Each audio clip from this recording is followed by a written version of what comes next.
Do you ever sabotage something good just because you're scared of how much it could hurt if it were to go wrong?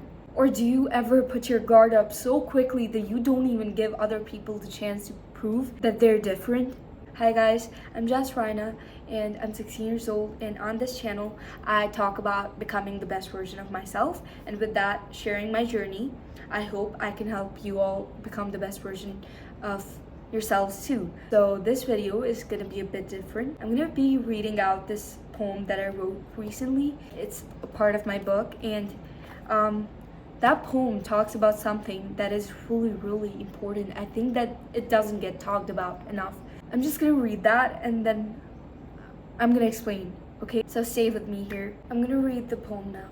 The rose blooms, red and ravishing. A deer brought doom, but it still blooms every morning. A beautiful child approaches, dressed in white cloth, his eyes wide as his footsteps stop.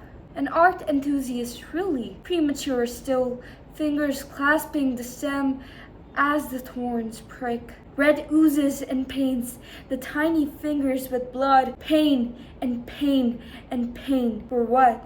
For what? For what? Oh, he just wanted to take it home, to marvel, to be the philokalist that his dreamy doe eyes had made.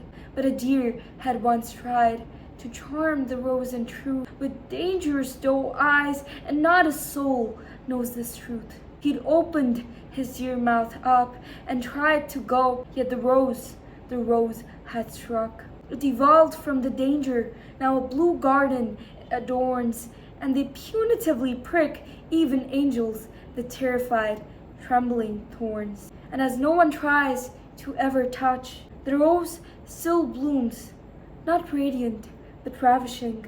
Deprived of fruit, it blooms, however famishing. That was the poem.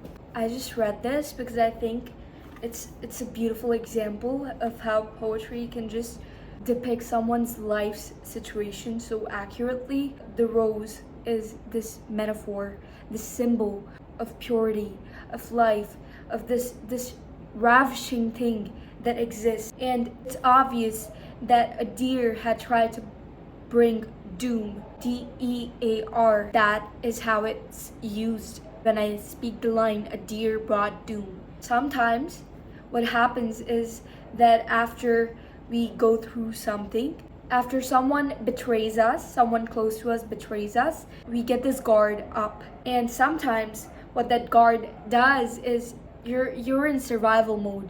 You're just so ready for threats and ready to fight whatever comes your way that you forget that not everything around you is a threat. And this is something that I had to learn from, that a lot of people that I'm close to have also been through so much that I just, everything that some people do, everything wrong or every other action that they take, they're always analyzing everything in this survival mode. It's not healthy for you to stay in that. I'm not saying just let your guard down and let people do you wrong, but this acts as a reminder that the child in the poem is a symbol of this thing that's admiring the rose. But the rose doesn't think that it's admiring it, because it's just projecting that no one could possibly admire me because of what happened in the past. But this is what we need to learn, okay?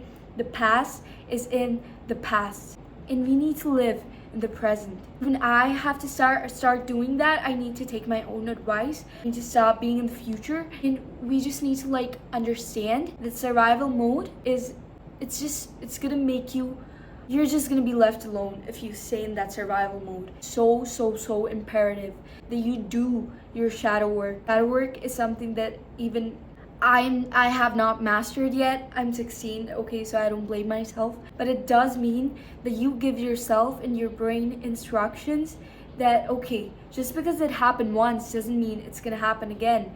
So there is one more lesson, there is one more side to this. My teacher, there's a teacher that is very dear to me, okay? And she told me this once, that life throws the same problems at you until you learn from it. All of these things their tests.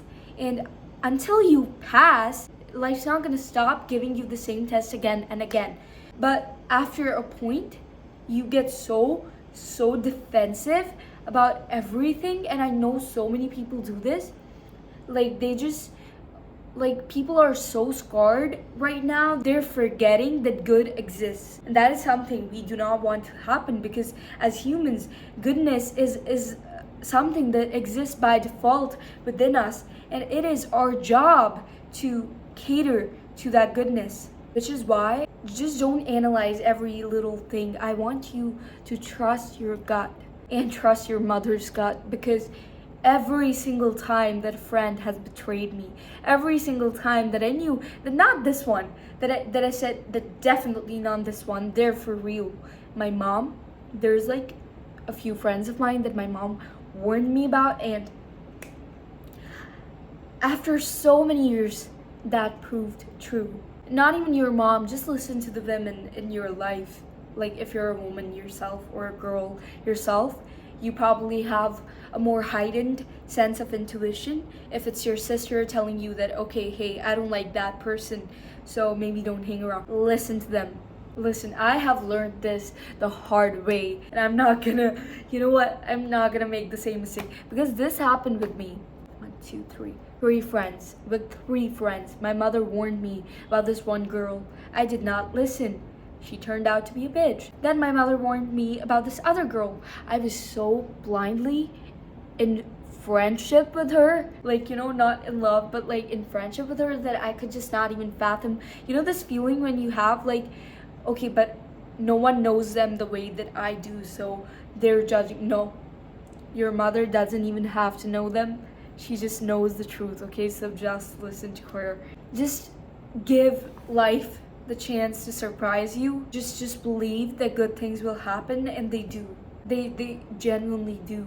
I cannot describe how grateful I am for the opportunities that have come. Just listen to your inner voice. There are certain things that your heart wants to do, certain desires that you have.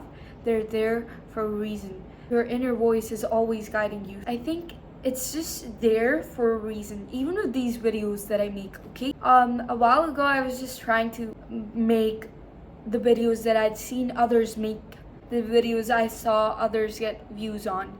And then after a while, this inspiration just started coming into my brain myself, that okay, in my next video I should talk about this, because that's what I'm going through.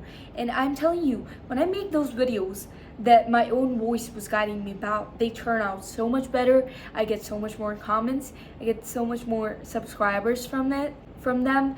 Authenticity is truly your own brand. Authenticity is the map to life. I saw this guy on social media. I saw this reel. I was scrolling. Okay, my bad. I was scrolling this whole summer vacation, guys. That's why I just didn't want to make a video, because I myself was not, you know, being my best version. So I could just not have been a hypocrite. But as soon as I changed things up, I'm back here. And this guy said a fish will not be a failure if it tries to walk. You know, you can't call a walking fish a failure because it can't walk. So because the fish is meant to swim, it's meant to be in the water. So many people who feel out of place, if you feel out of place, maybe it's time to change your environment, maybe it's time to change what you do, and maybe it's time to just try to find what resonates most with your inner self, because that is truly the way of being happy. Few days ago, I was not feeling like studying, okay? Because I was not sure what I was studying for. And then I just did some research, and I just found out some things that I want to do, some places I want to apply to. And that when I just saw those things, I got this motivation, this burst of like all this emotion inside me, and this energy just started to come back. And why was my energy so dull? That it was because I was just not doing what my heart wanted me to do. And I really want you guys to learn from that too. I thought that this would be a good way to do that. Please, I hope you're not like that rose. Please just don't get thorns around you that prick everyone. because sometimes you will miss out on blessings if you just think everything around you is a curse. I'm gonna say it again. You'll miss out on so many blessings if you think everything around you is a curse. So take that leap of faith. Have trust in yourself, in God, in the universe, whatever you believe in, and just do what your heart wants. Yes, this video is a reminder for that. And if you like my poem or you're into poetry, then this book, Beneath Still Skies, is available on Amazon. I published it this year and it's self-published, and it would be great if you just checked it out, because I promise you, you will have a really nice time. Be safe, stay unbothered, stay happy, and I will see you guys in the next video. Until then, bye!